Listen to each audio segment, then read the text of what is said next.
हमारा अगला टॉपिक है स्टूडेंट्स प्रथम सिद्धांत से अवकलन। ठीक है, अब देखिए डिफरेंशिएशन में जितने भी फार्मूला आपको प्राप्त हुए हैं, चाहे d by d x of x to the power n, d by d x of e to the power x, d by d x of a to the power x, d by d x of sine x, d by d x of cos x, d by d x of etcetera, जितने भी फलन का अवकलन हमको करने के लिए सूत्र प्राप्त हुए हैं अवकलन में, वो सारे सूत्र जो है प्रथम सिद्धांत से ही प्राप्त किए गए हैं। हम प्रथम सिद्धांत विधि को लिमिट विधि भी कहते हैं। लिमिट विधि से किसी फलन का अवकलन गुणांक ज्ञात करना, लिमिट विधि से, लिमिट मेथड से, मतलब इसी को हम बोलते हैं। जैसे limit delta x tends to 0 f x minus delta x minus f x upon delta x, या आपको मैंने बताया है कि limit h tends to 0 f x plus h minus f x upon h. तो इस विधि से यदि किसी फलन का हम अवकलन गुणांक ज्ञात करते हैं तो उसे प्रथम सिद्धांत से अवकलन ज्ञात करना कहा जाता है।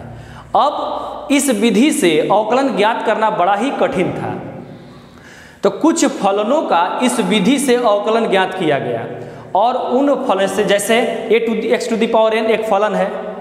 अब x to the power n फलन का हम लिमिट विधि से यदि इसका अवकलन गुणांक ज्ञात करते हैं तो हमको मिलता है n x to the power n minus 1। अब इस विधि का प्रयोग करके हम कितने ही फलन का बड़ी आसानी के साथ 1 से 2 लाइन में अवकलन ज्ञात कर सकते हैं, अवकलन गुणांक ज्ञात कर सकते हैं। जैसे डी बाई डी एक्स है, एक्स क्यूब का यदि अवकलन गुणांक ज्ञात करना होगा, तो अगर एक्स क्यूब का अवकलन गुणांक ज्ञात करना होगा तो अगर इस विधि का हम प्रयोग करेंगे तो 3x to the power 3 minus 1, तो हमको क्या मिलेगा 3x स्क्वायर।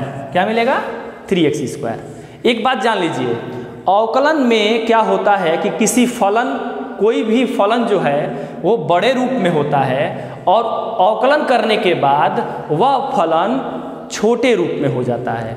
अर्थात बहुत बड़े फलन को छोटा सा रूप प्रदान करना, छोटा सा रूप देना।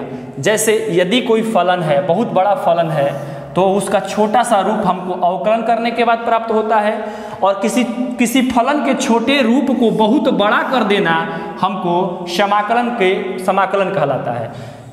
समाकलन में क्या होता है कि किसी छोटे पद को लेकर के, मतलब अल्प दूरी को लेकर के व्यापक दूरी हम निकाल सकते हैं।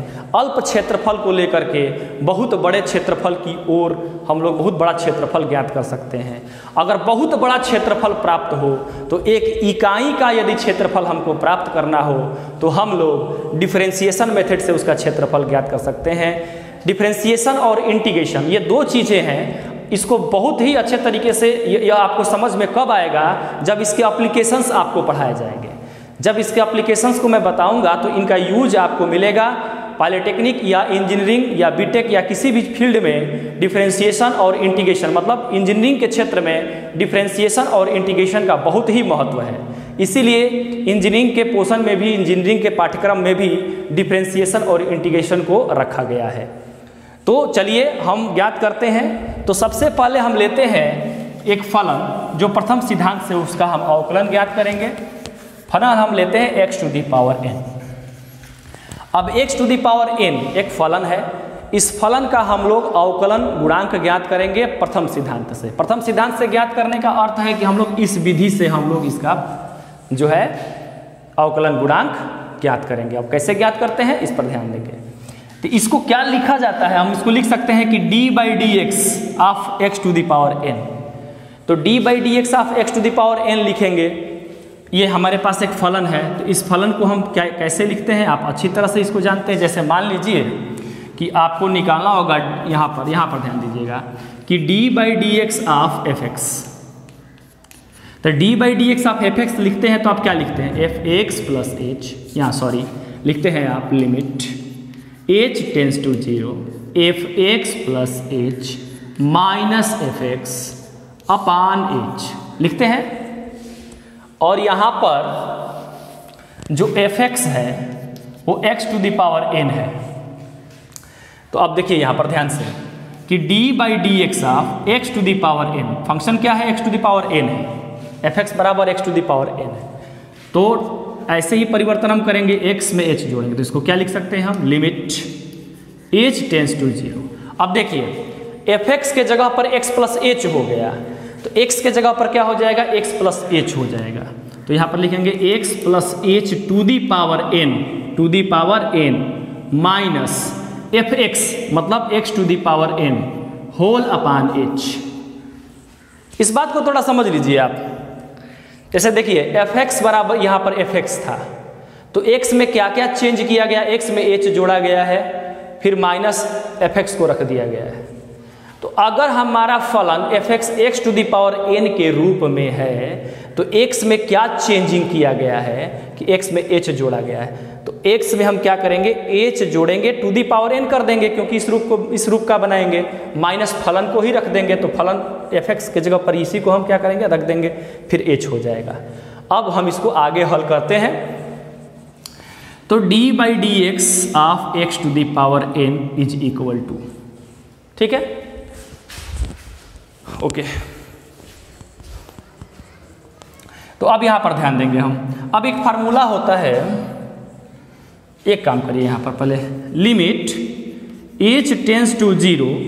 अब इस पूरे पद में से हम यदि x to the power n common करते हैं तो हमको इन ब्रैकेट क्या मिलेगा, 1 plus h by x to the power n मिल जाएगा, minus x to the power n हो जाएगा, ओके, होल अपान एच।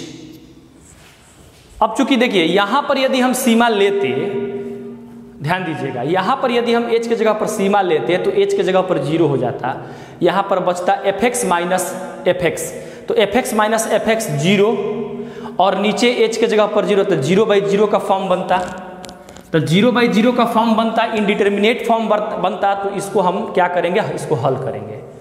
अब यहां पर देखिए 1 plus h by x to the power n, ये एक्सपोनेंशियल फॉर्म बन रहा है, इसको हम कैसे हल करेंगे अभी आपको बता रहे हैं। यहां पर देखिए यदि x plus h to the power n है, अगर n x को हम कॉमन करते हैं तो पावर के साथ कॉमन बाहर आता है, तो x to the power n, इसका पावर था n, तो x to the power n power के साथ बाहर आता है, और इसके जगह पर 1 हो गया और h बाई एक्स हो गया, टू दी पावर n हो गया, ओके। यहां पर समझ में आपको आया होगा।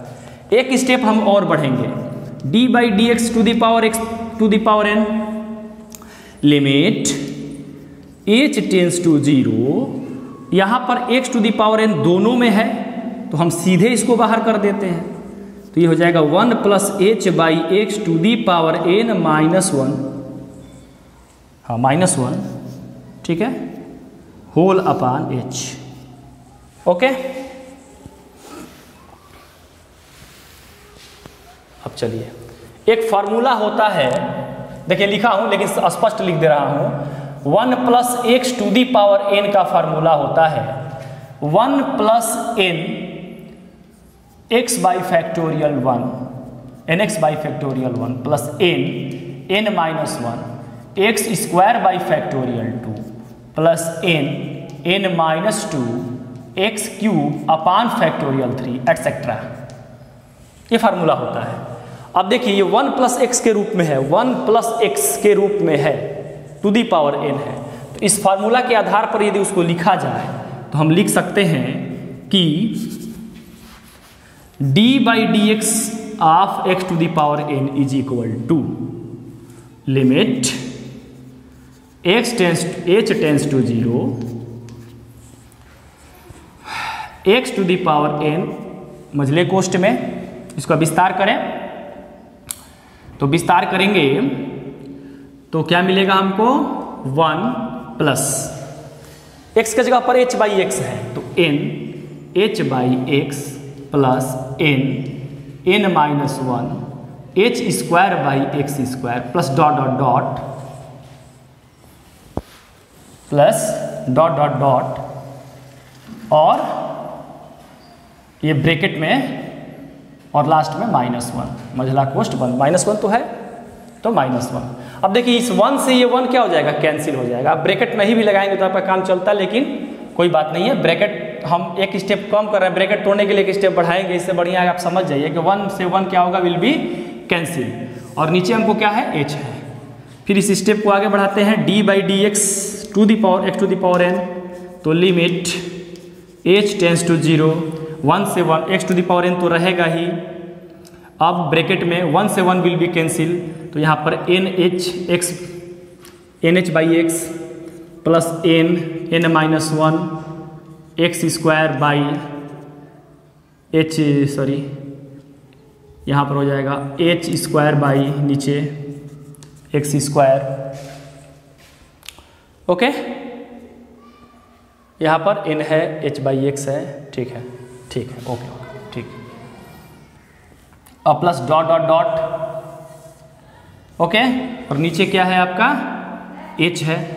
अब इस h को खत्म करना है, तो यहाँ भी h है, यहाँ भी h है, और अगले टर्म में भी h होगा, उसके अगले टर्म में भी h होगा, तो हम h कॉमन कर लेंगे। तो h कॉमन कर लेंगे तो क्या मिलेगा, limit h tends to 0, x to the power n into h common कर लेंगे, तो h कॉमन हो गया, तो n/x plus n minus 1 h square था, तो एक h कॉमन हो गया है, तो h/x square plus dot dot dot और सारे पद होंगे अपान h से h विल बी कैंसिल। अब लिमिट, इसको हम बाहर भी ले सकते हैं, x to the power n limit h tends to 0, ठीक है, यहाँ पर हो जाएगा n/x plus n-1 h/x plus dot dot dot. Okay, अब टोटल का अपान हो जाएगा h तो खत्म हो गया ना, h तो खत्म हो गया, ठीक है। चलिए, अब ये टर्म आपको बच रहे हैं। अब यदि हम लिमिट ले लेंगे तो केवल ये टर्म बच जाएगा। देखिए इसमें h नहीं है, ये टर्म बच जाएगा, और जी यहाँ पर h है, इसके अगले टर्म में भी h होगा, उसके अगले टर्म में भी h होगा, हर जगह h होगा। जब हम लिमिट लेंगे तो यहाँ से सारे पद 0 हो जाएंगे और केवल बच जाएगा n/x। तो क्या हो जाएगा, x to the power n into n/x, और इसके आगे के टोटल टर्म क्या हो जाएंगे, वो 0 हो जाएंगे। अब इसको हम यहाँ पर समझते हैं। अब हमको क्या मिल गया कि d/dx of x to the power n। अब यहाँ पर ध्यान देंगे, ये x ऊपर जाएगा, तो x to the power n into x to the power -1 into n, सारे को एक साथ कर दो, तो d/dx of x to the power n। और देखो, आप बेस जब बराबर होता है तो घात से घात आपस में जुड़ जाते हैं, x to the power n-1। तो हमको x to the power n का अवकलन गुणांक ज्ञात हो गया, x to the power n-1, और लिमिट विधि से हम लोगों ने इसको हल किया है। इसी को बोलते हैं प्रथम सिद्धांत का अवकलन। और प्रथम सिद्धांत से जो अवकलन हमने किया x to the power n का, तो उसका एक संक्षेप रूप हमको मिल गया nx to the power n-1। ठीक है, तो इस प्रकार से प्रथम सिद्धांत के अवकलन के आधार पर हम लोग फलनों का अवकलन गुणांक ज्ञात करते हैं। ठीक है, और मैं आप लोगों को इससे रिलेटेड और भी फार्मूलाज लिखवा रहा हूँ, सूत्र लिखवा रहा हूँ, उसको नोट कर लीजिएगा, और नेक्स्ट डे से हम लोग क्वेश्चंस को हल करेंगे।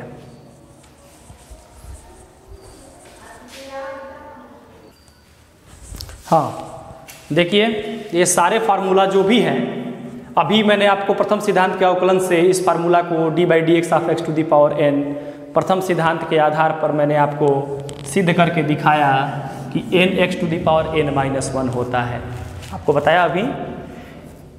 ठीक उसी प्रकार से ये जितने भी फार्मूला निकले हैं वो सारे फार्मूला प्रथम सिद्धांत के अवकलन से ही प्राप्त किए गए हैं। प्रथम सिद्धांत के अवकलन से किसी भी फलन का अवकलन गुणांक ज्ञात करना बड़ा कठिन था, बड़ा लेंदी प्रोसेस था। तो उसको इस प्रकार से कुछ फलनों का निकाल दिया गया। कुछ फलनों का निकालने से हमको क्या हुआ कि अब जब भी हम सवाल लगाते हैं तो डायरेक्टली इनका यूज करते हैं और बड़ी आसानी के साथ डिफरेंशिएशन के जितने भी सवाल हैं बड़ी आसानी के साथ हल हो जाते हैं। तो बस ये सारे फार्मूला आप नोट कर लीजिए। इससे भी अधिक फार्मूला हैं, जैसे मैंने 14 फार्मूला मैंने लिखे हैं, डी बाई डी एक्स अब tan इनवर्स एक्स तक। अब कॉट इनवर्स एक्स भी है, सेक इनवर्स एक्स भी है, कोसेक इनवर्स एक्स भी है, और सारे फार्मूला हैं जो स्पेशल्स फार्मूला हैं वो भी हैं। जैसे जैसे सवाल आपके सामने आते जाएंगे मैं आपको बताते जाऊंगा। और स्टूडेंट्स, प्रथम सिद्धांत के अवकलन से आपके परीक्षा में प्रथम सिद्धांत के अवकलन से हल करने के लिए एक क्वेश्चन जरूर आता है। आप लोग एनसीईआरटी के बुक में देख लीजिएगा, जितने एग्जाम्पल्स हैं उसको लगा लीजिएगा, उतना आपके लिए काफ़ी है। फिलहाल में समय कम है, परीक्षा नज़दीक है, समय कम है, इसलिए अब हम लोग सीधे डिफरेंशिएशन के सवालों पर चलेंगे। प्रथम सिद्धांत के आधार पर नहीं, लेकिन इन फार्मूलाज के आधार पर जितने भी सवाल हैं उनको एक्सरसाइज के आधार पर, जो भी एक्सरसाइज में सवाल दिए गए हैं उसके आधार पर मैं आपको हल कराता जाऊंगा। Thank you.